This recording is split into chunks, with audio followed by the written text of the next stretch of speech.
They came from the sea. No warning, no diplomacy, no mercy. One moment, a coastal monastery was at peace. Monks bent over manuscripts, candles flickering, the smell of salt in the air. The next, long ships materialized from the fog like something conjured from a nightmare. And then came the screaming. The Viking Age did not ease itself gently into Scotland's story. It crashed ashore like a breaking wave, and for nearly 300 years it reshaped the land, the bloodlines, and the very identity of a people who thought they lived at the edge of the known world. They were wrong. The Vikings had found them. And the Vikings had plans.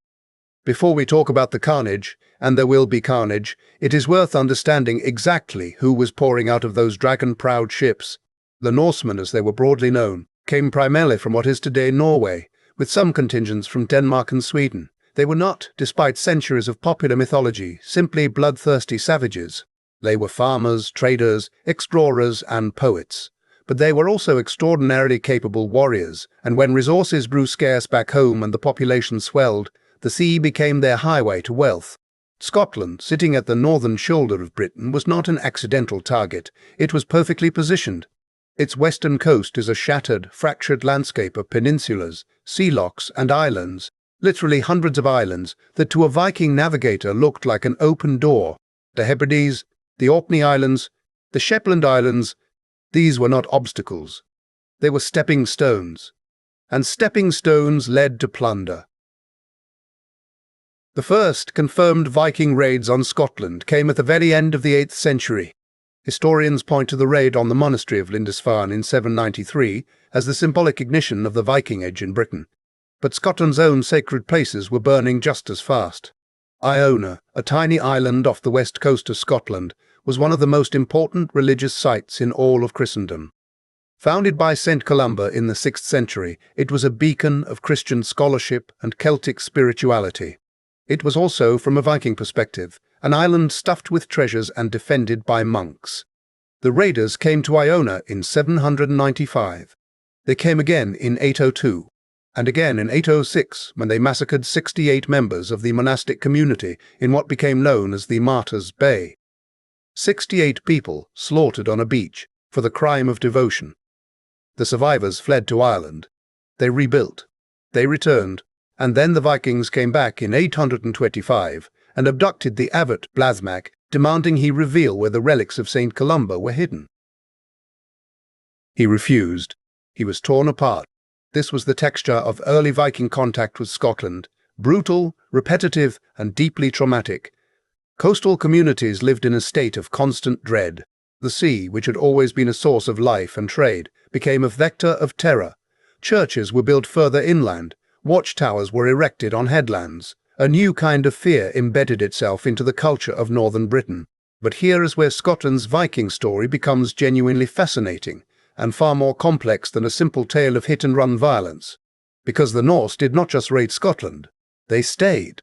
Beginning in the early 9th century, large-scale Norse settlement transformed the northern and western fringes of Scotland beyond recognition. The Northern Isles, Orkney and Shetland, were effectively colonised. The existing Pictish population, who had lived there for centuries, largely disappeared from the historical record. Whether they were killed, displaced, or simply absorbed into the incoming Norse population is a question that still divides historians, but the outcome was clear. Orkney and Shetland became, for all practical purposes, Norwegian territories. The scale of the takeover was staggering. Norse place names swallowed the older Pictish ones entirely. Kirkwall, Lerwick, Scalloway, Tingwall, all Norse. Even the word wick, meaning a bay or inlet, which appears across the Scottish map, is Old Norse in origin. The language followed the settlers, and the settlers had no intention of leaving. In Orkney, the Norse established an earldom that would become one of the most powerful political entities in the North Atlantic world. The Earls of Orkney at their height controlled not just the Northern Isles, but significant portions of the northern Scottish mainland, Caithness and Sutherland, and wielded influence that rivaled any Scottish king. The very name Sutherland, meaning southern land, is a Norse designation. Southern, that is, from the perspective of someone looking down from Orkney. That tells you everything you need to know about who was in charge.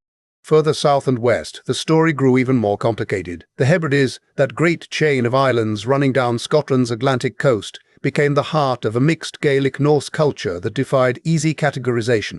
The Norse who settled here intermarried with the local Gaelic-speaking population, creating a hybrid people the Irish annals called the Gáidheil, meaning foreign Gaels or Norse Gaels. These were warriors who combined the seafaring ferocity of their Norse ancestors with the martial traditions of Gaelic Scotland. They were, by most accounts, terrifying. Out of this melting pot emerged the Kingdom of the Isles, a semi-independent maritime power that stretched from the Isle of Man in the south to the outer Hebrides in the north. Its rulers owed nominal allegiance sometimes to Norway, sometimes to Scotland, and most often to no one but themselves. They raided, they traded. They played kings off against one another. They built one of the most distinctive political cultures in medieval Europe, one that drew on both Norse and Gaelic traditions in roughly equal measure. The most notorious figure to emerge from this world was Somerled, a 12th century warlord of mixed Gaelic-Norse descent, who went to war against the King of Scotland himself. Somerled was the kind of man who bends history around his own personality. He defeated Scottish royal fleets, carved out a personal kingdom across Argyll and the Isles, and at one point marched an army of 15,000 men toward Glasgow. He was assassinated in 1164, probably by his own allies, but his descendants, the MacDonalds, the MacDougals, went on to dominate western Scotland for another 2 centuries. The legacy of the Viking settlement did not die with the Vikings. It mutated, merged, and endured. By the 13th century, the question of who actually owned the western islands of Scotland had become a political crisis. The Kingdom of Norway claimed them, the Kingdom of Scotland wanted them, and the tension between these two positions finally exploded in 1263 in one of the most dramatic confrontations of the medieval period. King Haakon IV of Norway assembled one of the largest Norse fleets ever to sail into Scottish waters. Estimates range from 100 to 200 ships, carrying somewhere in the region of 15 to 20,000 men. It was a statement of imperial intent, an attempt by Norway to reassert dominance over its island territories once and for all. The Scottish king, Alexander III, was clever. He stalled, he negotiated. He let the autumn do his fighting for him. As Haakon's fleet anchored off the Ayrshire coast near the town of Largs in early October, a violent storm scattered the Norse ships and drove some of them onto the beach. The Scots attacked the stranded crews. The Norse fought back, and for a day there was fierce and bloody close-quarters combat on the shore. The Battle of Largs was not, in the traditional sense, a decisive engagement. Neither side was annihilated, but the strategic outcome was catastrophic for Norway. Haakon retreated northward, sheltering in Orkney, where he died that winter, beaten not by Scottish swords but by Scottish weather and the grinding weight of a campaign that had gone nowhere. 3 years later, by the Treaty of Perth in 1266, Norway formally surrendered the Hebrides and the Isle of Man to Scotland. After nearly 5 centuries of Norse dominance, the Western Islands changed hands with a stroke of a pen. Norway held on to Orkney and Shetland for another 2 centuries after Largs, finally ceding them to Scotland in 1468, when a cash-strapped Danish king pawned them as a dowry payment and never managed to buy them back.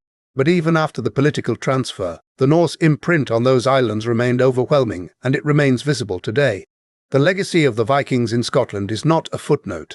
It is woven into the fabric of the country at every level. Genetically, studies of Scottish DNA have revealed significant Norse ancestry across the north and west. In some parts of Orkney and Shetland, Norse ancestry levels rival those of Scandinavia itself. Linguistically, Old Norse contributed hundreds of words to Scots and Scottish English, from bray, a hillside, to kirk, a church, to ness, a headland. Legally, the Norse system of udal land tenure, a form of land ownership that predates and differs fundamentally from Scottish feudal law, survived in Orkney and Shetland well into the modern era. Culturally, the Norse inheritance is celebrated, not mourned. The Helly fire festival in Shetland, held every January, culminates in the burning of a full-scale replica Viking longship, surrounded by hundreds of men dressed as Norse warriors. It is one of the most spectacular festivals in Europe, and it is a deliberate, joyful assertion of Norse identity, performed by people whose ancestors were shaped by the very invasion we have been describing. So what do we make of the Vikings in Scotland? Were they conquerors or settlers, destroyers or builders? The honest answer is that they were all of these things simultaneously, and the categories themselves are too neat for the messy reality of medieval history. They brought devastation to the coasts. They massacred monks and burned sacred places. They displaced populations and rewrote the ethnic map of Scotland's northern extremities with breathtaking speed and completeness. On this, the historical record is unambiguous. The violence was real, the terror was real, and for the communities that experienced it, there was no romantic adventure, only grief and loss, and the smell of smoke. But they also built. They settled. They intermarried. They created new political structures, new trade networks, and new cultural identities that proved extraordinarily resilient. The Norse-Gaels of the Western Isles were not a conquered people. They were a new people, something genuinely original, forged in the collision between two fierce and proud cultures. And from that collision came figures who shaped Scotland's destiny. Somerled and his descendants, the great lords of the Isles, who would remain a thorn in the side of Scottish kings for generations. The Vikings did not destroy Scotland. They became part of it, not all of it. The Gaelic heartland, the Anglo-Norman south, the Pictish legacy of the east, these belonged to other stories, other peoples. But the northern coast, the island chains, the storm-battered Atlantic fringe, that was Viking country. It still is, in all the ways that matter. And the next time you see a place name ending in Wick or Ness or Dale on a Scottish map, remember what it cost. Remember Iona in 806. Remember Blathmac, the abbot who would not speak and paid for his silence with his life. Remember the longships emerging from the fog. The Vikings found the edge of the world, and then they made it their own.